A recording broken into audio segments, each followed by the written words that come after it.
Sebuah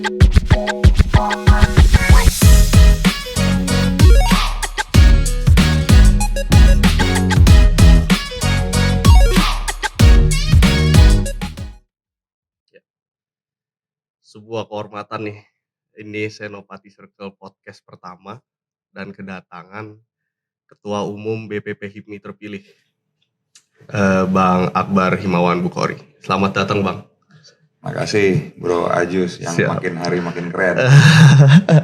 Waduh, ini kita diolah-olah sama Ketua HIPMI juga sur juga kita ini.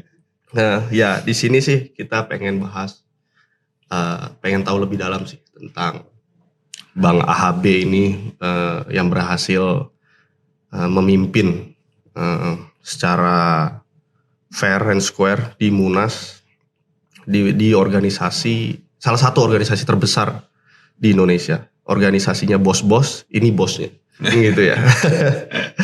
Kita melayani aja. Iya, jadi yang kita tahu semuanya, ketum dulu ya nggak selalu hidup enak lah tuh, ya kan. Almarhum ayahanda juga tahun 97 tuh ya. Waktu itu ketum umur berapa tuh? 10 tahun. 10 tahun. 10 tahun. Berarti sekarang umur 33 kurang lebih tuh ya? 34? Sekarang 34, oke. Nah, biasanya kan ayah tuh tulang punggung keluarga gitu. Waktu itu gimana, coba ceritain dong, kayak apa sih yang di benak ketum pada saat itu, dan gimana nih menjadi tulang punggung keluarga berikutnya secara dari dini gitu. Bisa diceritain nggak? Gitu. Iya, jadi pasca tahun 97 itu umur gue baru 10 tahun. Kejadian ayah kita ingat lah, masih ingat lah. Terus tapi masih belum berpikir bagaimana menata langkah ke depan anak usia 10 tahun. Gitu. Iya. Nah, untungnya Tuhan kasih pertolongan juga, masih ada abangnya bapak yang ngajarin saya bisnis. Jadi di perusahaan waktu itu gantiin bapak, kan belum punya KTP. Iya, belum punya KTP, tahun, ya kan? belum boleh. Ya, masih dibuat keluarga bapak, sekaligus mentor saya untuk mulai belajar bisnis. Diajarinnya tuh mulai dari hal yang paling kecil, dari hal yang paling fundamental. Waktu itu kita bisnisnya kan transportasi. Kita bukan langsung dijadiin BOD ataupun pegang keuangan ataupun manajer operasional. Kita disuruh ngoprek mesin dulu, bos. Disuruh ngoprek mesin dulu, harus tahu mesin. Bagaimana infrastruktur bisnis kita ini memang benar-benar dikuasai dan didalamin, baru pelan-pelan berjenjang akhirnya sampai ke BOD, ke direksi. Masih ingat tuh tentang mesin-mesin tuh? Masih ingat sampai sekarang. Top banget. Terus lanjutin pas itu kan banyak istilah kejadian ya di masalah Aceh dan sebagainya. Iya. Itu gimana tuh? Itu udah jadi BOD tuh? Itu belum. Itu masih sekolah, pulang sekolah lanjut ke kerja. Jadi pagi sekolah, siang tuh langsung ke Pulbis. Pulbis kita tuh rumah saya dulu di depannya. Jadi pulang sekolah ganti baju langsung kerja, langsung ke Pul. Gitu. Nah, pada saat yang DOM itu namanya. Darurat Operasi Militer. Ingat banget. Kita kan sama sekali nggak operasional kan, terus harus biayain berapa ratus karyawan, buat dapur umum dan sebagainya lah ya. Yang penting pada saat itu kita harus bisa survive aja untuk bisa ngelanjutin step berikutnya sampai keadaan benar-benar bisa baik lagi. Iya. Nah, itu tantangan berat banget sih buat kita semua, dan waktu itu core bisnis kita hanya itu. Kita nggak punya core bisnis lain, kita cuma taunya bisnisnya itu doang. Nah, itu memang cobaan yang berat banget, dan alhamdulillah kita bisa lewatin. Pertolongan Tuhan lagi, bos. Iya, benar sih, itu emang invisible hand yang lain ya, gitu ya. Emang itu ngefek sih ke kita. Gue juga ngerasain itu. Nah, terus lu kan jadi BOD nih, ya kan. Terus dari yang awal jadi BOD sampai sekarang itu perusahaannya berkembang terus. Gimana? Berkembang terus. Sekarang udah ada berapa tuh, Bas, kalau boleh tahu? 250 unit. 250 unit. Berarti itu kalau sama keluarga dan lain-lain ya dapat lah itu DPRD kabupaten itu kan. Aduh. Iya, terus katanya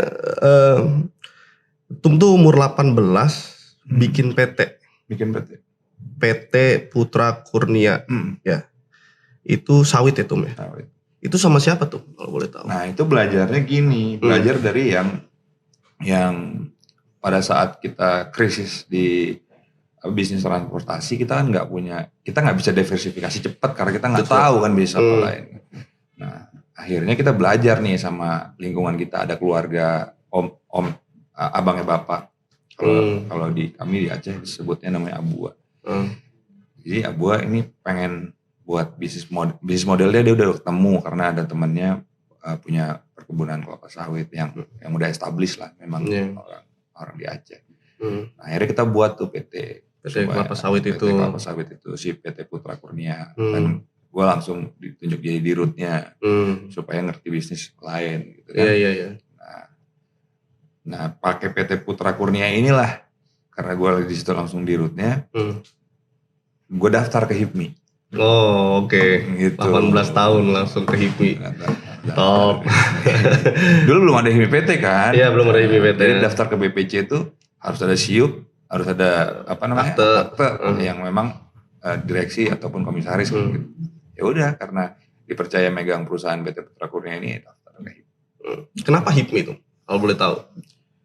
Nah, gue lihat kita tuh perlu ekosistem baru dunia usaha gitu. Kalau misalnya kita hanya berkutat di keluarga, teman, itu kan informasi, jaringan terbatas gitu. Betul. Nah, modal perusahaan baru ini, gue pikir ini harus berkembang. Tentu butuh jaringan, tentu butuh segala aspek yang memang yang kita mungkin nggak bisa dapatkan di lingkaran hanya keluarga dan teman-teman gitu. Perlu yang di-capitalize yang lebih gede lagi gitu.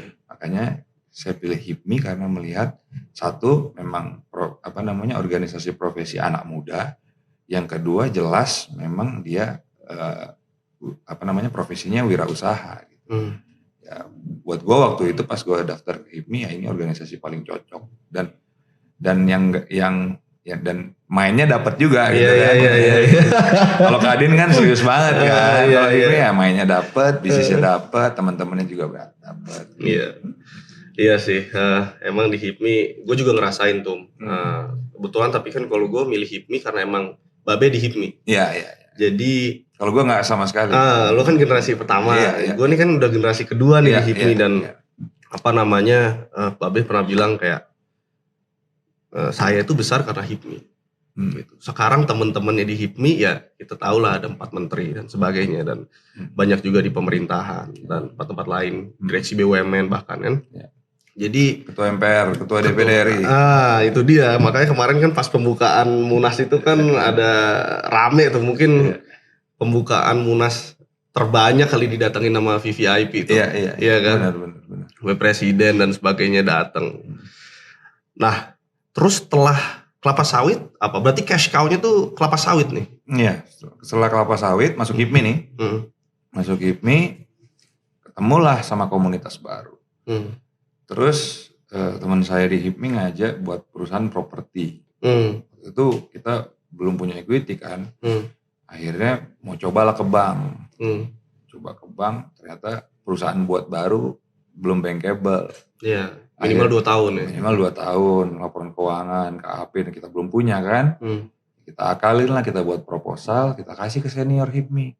BPC HIPMI Medan. Dimodalin lah kita profit sharing, disitulah awal perusahaan yang sendiri. Yang properti. Yang properti, keluar dari keluarga. Nah, yang properti inilah yang berkembang sampai sekarang dengan kolaborasi dengan senior-senior di HIPMI. Alhamdulillah perusahaannya udah bisa TBK.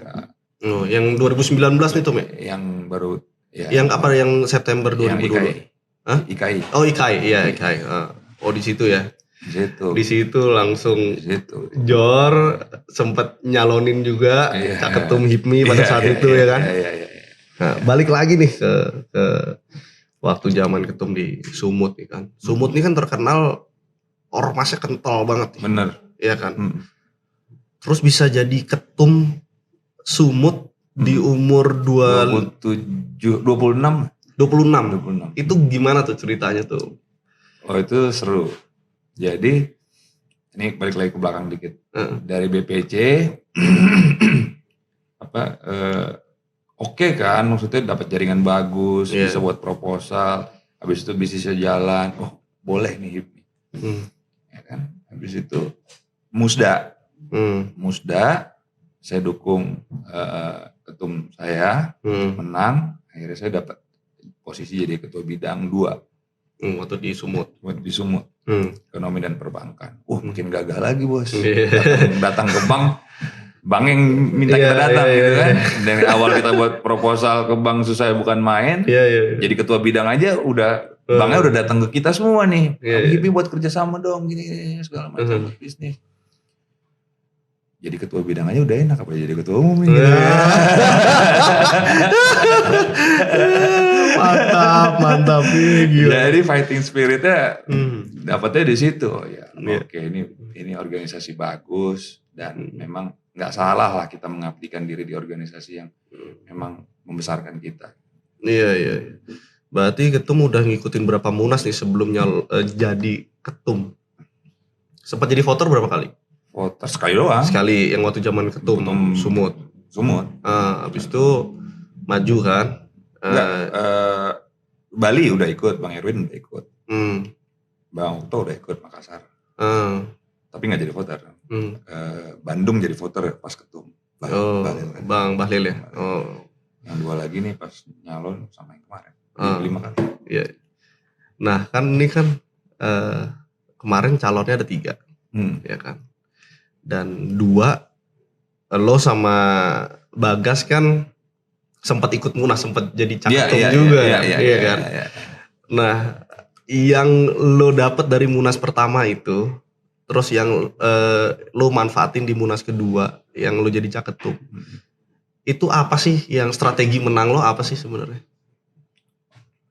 Cerita munas yang pertama memang kita sama aja sih sebenarnya, kita koalisi di awal aja dengan Bang Mardhani waktu itu kita koalisi di awal karena memang sayang energinya, betul, karena memang kita punya pandangan yang sama, punya visi yang sama.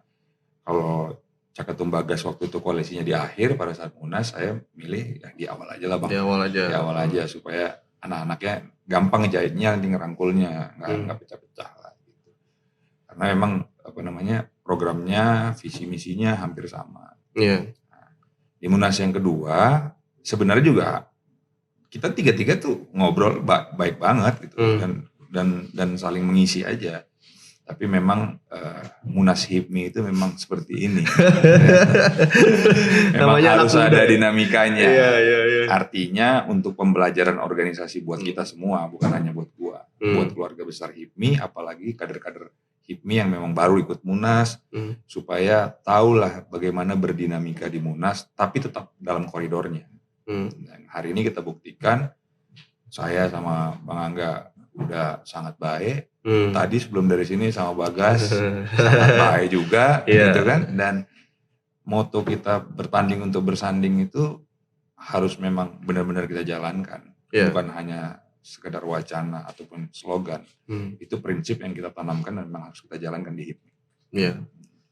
Emang sih waktu itu benar-benar kan gue juga jadi peserta, jadi gue ngeliat, kita juga ngeliat lah dinamikanya secara dekat, dan kebetulan kan emang gue sempet lah nyicipin, kalau bisa dibilang nyicipin juga sebenarnya gue malu tuh, karena ngelihat pressure yang kemarin, gue sempet jadi ya mau bermunas juga waktu itu, cuman kita mengundurkan diri karena satu hal dan yang lainnya. Gue ngelihat pressure lo tuh, wah gila, kenceng banget ya. Kenceng banget, karena gue ngerasa waktu itu cuma berapa, sebulan setengah apa, jadi kampanye. Yang waktu lo maju tuh. Iya, waktu maju ketum AMPI. Dan itu tekanannya luar biasa, Bos. Belum senior nelpon dan lain-lain. Kita belum tim ses gimana.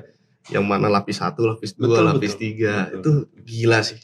Akhirnya juga jadinya di rumah tuh jadinya bawaannya ada marah-marah mulu karena udah under pressure terus. Tapi gue lihat lu kemarin tuh benar-benar tenang banget. Jadi gue ngeliat ini barang juara ini. Karena kita lihat lah dari raut muka pemenang tuh kelihatan lah. Kan gitu kan.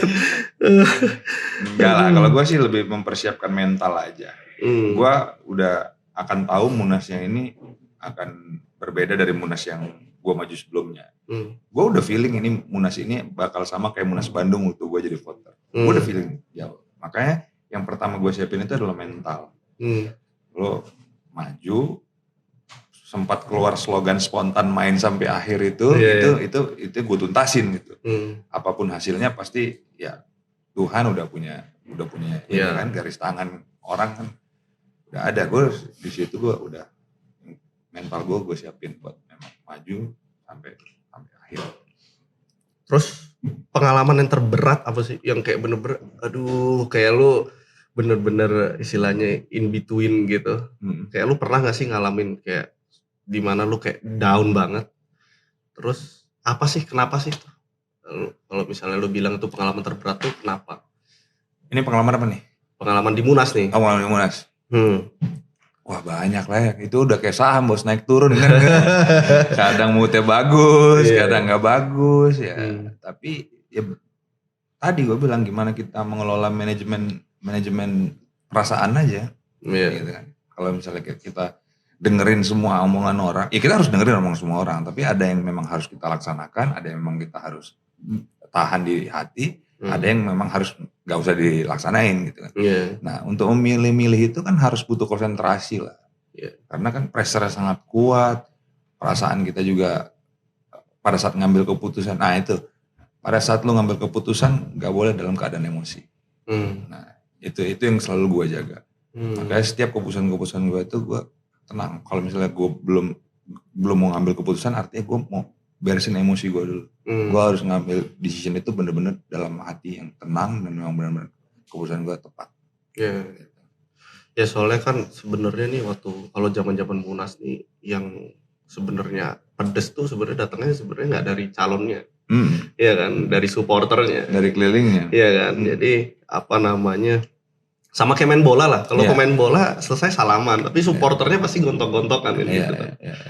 Terus pengalaman yang paling berharga apa nih di Munas kemarin? Di Munas kemarin ini kita lebih banyak mengenal karakter orang. Bakal karakter lu sendiri gak tahu. Mati kita di terawang gitu. Bapak voter kan? Iya. Gitu. Jadi lebih mengenal lah karakter orang, mana teman-teman yang memang cukup temenan aja, mana teman-teman yang mungkin bisa diajak tumbuh kembang bersama, gitu kan? Ngeri. Gitu ya. Tumbuh bersama ya. Tapi nggak ada yang musuh ya, semuanya temen. Tapi kan kita kan karena kita mengenal orang, lo paham maksud gue? Karakter orang ya, yang mana kita mau ajak kerjasama, kita kan harus tahu dulu nih, ini orang karakternya bagaimana. Kalau yang ini, ayo. Itu sih yang pengalaman paling berharga. Iya sih, itu jadi masukan juga sebenarnya buat. Iya kan. Nah terus lu punya bus, hotel juga ada ke Swiss Bell ya di Medan ya. Terus lu buka kelapa sawit, properti, terus IPO di 2019 gitu kan. Dari semua bisnis lu nih, yang paling cuan yang mana? Semuanya cuan. Enggak, maksudnya kan apa namanya? Oke, semuanya cuan. Maksudnya yang bener-bener big chunk-nya itu dari mana? Yang properti ya. Oh, okay. Jadi ya boleh dipikir-pikir juga nih, gue masuk properti nih, gue belum masuk properti. Nah buat ya ini juga buat teman-teman yang ini ya yang mau mulai usaha. Kenapa gue waktu 2008 itu sama teman-teman HIPMI itu milihnya properti? Karena resikonya rendah. Terus bisnis ini bisnis capital gain kan. Harga tanah naik terus, harga bangunan itu naik. Jadi artinya risikonya rendah. Gitu. Tinggal bagaimana mengelola manajemennya aja supaya bisa bagus. Iya. Properti paling oke lah. Orang kaya Amerika tuh bisnis properti. Benar tuh banyak tuh di Instagram dan lain-lain. Gitu. Cuman gue kemarin sempat baca emang tentang properti itu kan. Kadang-kadang aturan di sana tuh beda soalnya sama di sini kan. Maksudnya down payment-nya berapa dan sebagainya kan. Jadi gue mikir-mikir kayak terus terang gue nggak terlalu berani ya ke bisnis properti karena menurut gue tuh gue nggak punya pengalaman satu dan nggak liquid gitu. Kalau menurut gue gitu. Oke, aset banyak dan sebagainya. Cuman gue takut nih ternyata ketika gue butuh nggak liquid gitu. Makanya gue sekarang ini lebih ke F&B terus ada advertising juga dan sebagainya gitu kan. Terus setelah ini lo kira-kira lo ada ngebidik industri baru gak? Pengen masuk ke pertambangan. Apa nih? Batu bara, nikel atau apa? Semuanya. Pengusaha batu bara, pengusaha tambang, ya kan? Udah sukses makin sukses. Nah, terus nih gue mau nanya yang agak filosofikal nih. Lo percaya nggak sih sama hoki? Pertolongan Tuhan sih kalau gue. Iya. Jadi ada sesuatu yang mempengaruhi sebenarnya hasil secara tidak langsung. Berarti lo percaya lah, kurang lebih dengan invisible hand itu kan pertolongan Tuhan menurut gue. Oke. Jadi gue tuh emang sempet baca lah buku namanya Thinking in Bets. Jadi sebenarnya hidup itu bukan catur. Hidup tuh lebih kayak main poker gitu. Dimana lo nggak selalu tahu apa yang di kartu lawan dan lo kadang-kadang ya harus manfaatin apa yang lo punya nih. Gitu kan. Dan kadang-kadang lo ngerasa udah pasti menang, gagal juga. Dan kartu lo jelek bisa menang juga gitu kan. Jadi gue belajar di mana gue memisahkan antara hasil dengan keputusan yang gue buat. Apakah keputusan itu lebih banyak skill gue, apa lebih banyak hoki gue? Lebih gampang itu. Nah yang mau gue tanyain adalah keputusan apa sih yang menurut lo pada saat lo bikin keputusan itu keputusan yang dengan chance sukses tertinggi tapi ternyata gagal gitu. Ternyata hasilnya tidak baik lah, bukan gagal sepenuhnya. Dan keputusan apa yang sebenarnya itu nggak keputusan terbaik gitu. Cuman lo willing to bet on it, hasilnya di luar ekspektasi malah bagus. Lo bisa cerita nggak? Apa ya? Gue maju calon ketua umum HIPMI di Sumut tuh, modal gue 1 BPC. Rekom aja nggak lolos, kan 2 kan minimal rekom. Ya kan? Tapi gue maksudnya gue semangatin diri gue sendiri, gue semangat tim gue, ayo kita maju, kita mudah-mudahan menang. Gak ada yang nyangka gue menang. Iya. Itu keputusan yang gue rasa aneh tapi hasilnya bagus kalau tanya. Nah terus habis itu, ini buat teman-teman muda juga ya. Kemarin pas gue nyalek lagi tuh, sebenarnya gue fokusnya kan ke Pilpres. Pada saat itu gue bendara TKD, tim kampanyenya Pak Jokowi di Sumatera Utara. Tapi sekaligus nyalek gitu. Nyaleknya dapat, alhamdulillah di Sumatera Utara TKD-nya menang juga, dapat 2-2. Nah, ini pesan yang gue mau bilang bahwa akhirnya dengan berat hati kemarin gue mengundurkan diri dari DPR. Nah ini yang pesan mau gue bilang bahwa bagi teman-teman muda yang memang masih mau berkarir di dunia usaha, jangan kecepatan masuk politik lah. Waduh, itu langsung ngena ke gua. Enggak, gue contohnya di gua nih. Akhirnya kan sayang kan. Lu berarti umur berapa kemarin ya? 29 berarti kurang lebih. Yang DPR. Iya, 29-30 gitu. Oke. Gue juga mau nyalek soalnya nih bos. Oh gitu. Ya tapi nggak mau, kita kan masukan gue belum pengen jadi ketum HIPMI juga. DPP ini kan emang marwahnya tinggi nih kan, koordinasinya sama presiden soalnya. Kita mah masih di daerah tuh, jadi aman-aman aja. Nah, mungkin pertanyaan terakhir sebelum quick question dari teman-teman Senopati Circle. Kalau lo disuruh ngulang semuanya sekarang gitu ya, bener-bener lo nggak ada nggak ada modal lah ibaratnya, tapi lu punya pengetahuan. Apa sih yang bakal lo lakuin? Kayak bisnis apa yang lo bakal lakuin dan gimana mulainya? Karena kan mungkin generasi Z tuh sekarang kayak gitu kan, maksudnya dia bingung gitu. Gimana memulainya dengan mungkin pengetahuan yang pengalaman yang belum ketum gitu. Bisa ceritain? Sebenarnya bisnis itu kan pada dasarnya semuanya bagus. Tapi kan yang penting harus adaptif, inovatif. Nah sekarang ini digital era, harus menyesuaikan. Yang dulu kita mau dagang harus sewa kios atau sewa ruko. Sekarang dengan sebuah platform kita bisa dagang di sana. Nah, digitalisasi inilah yang harusnya kita adaptif dengan itu. Jadi, gua kalau disuruh ngulang sekarang, sebenarnya ya memang bisnis ini harus inovatif dan adaptif dengan menyesuaikan dengan keadaan yang ada.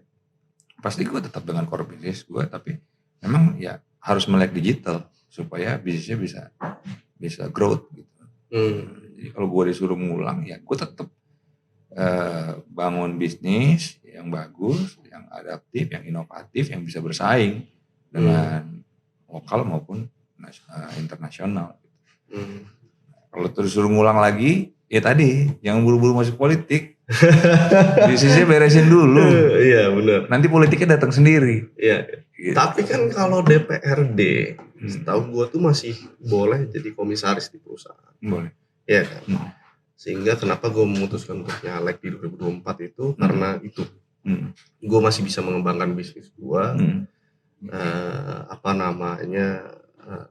Tanpa harus istilah sekalian berkarir di politik. Itu sih ini gua nanti mungkin kita di offline kita diskusi lagi lah. Diskusi lah soal itu. Mungkin sebelum kita tutup ada quick question ya dari teman-teman Senopati Circle kali. Ini mau quick questionnya yang pilihan ini atau itu gitu. Oke, di mana tuh? Di chat. Di chat ya. Oke, bentar gua airplane mode nih biar nggak keganggu ketum. Bentar. Mana ya? Oke.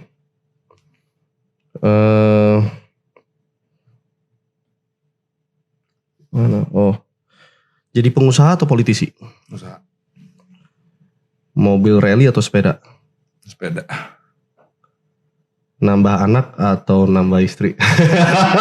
Wah lu ngerjain lu. Kita skip. Itu banget. Pejuang atau pengusaha? Ini sebenarnya bukan atau sih. Sebenarnya ini kita pejuang pengusaha gitu kan. Boleh dong terakhir closing statement buat masyarakat Indonesia atau terutama Gen Z anak muda. Sebagai ketua umum HIPMI yang baru apa sih? Menghimbau teman-teman muda bisa berkontribusi dalam pembangunan ekonomi negara. Artinya teman-teman muda ini bisa melek terhadap wirausaha.